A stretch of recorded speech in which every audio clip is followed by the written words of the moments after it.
સુરત જિલ્લાના બારડોલીમાં નગરપાલિકાના વોટર વર્ક્સની મુખ્ય પાણીની પાઇપલાઇનમાં ફરી એકવાર ભંગાણ સર્જાતા સમગ્ર વિસ્તાર પાણીમાં ગરકાવ થઈ ગયો હતો.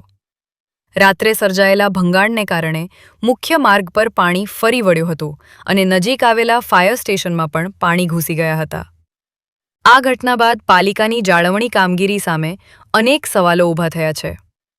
બારડોલીના આરટીઓ રોડ પર રામજી મંદિર નજીક આવેલા નગરપાલિકાના વોટર વર્ક્સ કમ્પાઉન્ડમાં મુખ્ય પાણીની લાઇન અચાનક ફાટી જતા જમીનમાંથી ઝરણા જેવા ઊંચા પાણીના ફુવારા ઉડ્યા હતા.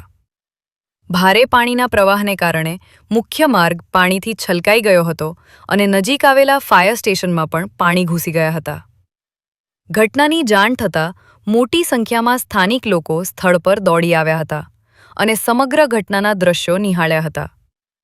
નોંધનીય છે કે ગત સવારે પણ આ જ પાઇપલાઇનમાં ભંગાણ સર્જાયું હતું, જેનું પાલિકા દ્વારા રિપેરિંગ કરવામાં આવ્યું હતું.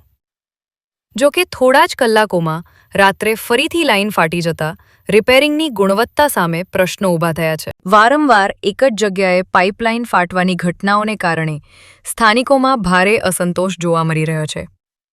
લોકો પાલિકા પાસે કાયમી ઉકેલની માંગ કરી રહ્યા છે, જેથી આવી સમસ્યાનું પુનરાવર્તન અટકે અને પાણીનો બગાડ તેમજ લોકોને પડતી મુશ્કેલીઓથી રાહત મળે. Bureau report, Gujarat Atmiyata news, Bardoli.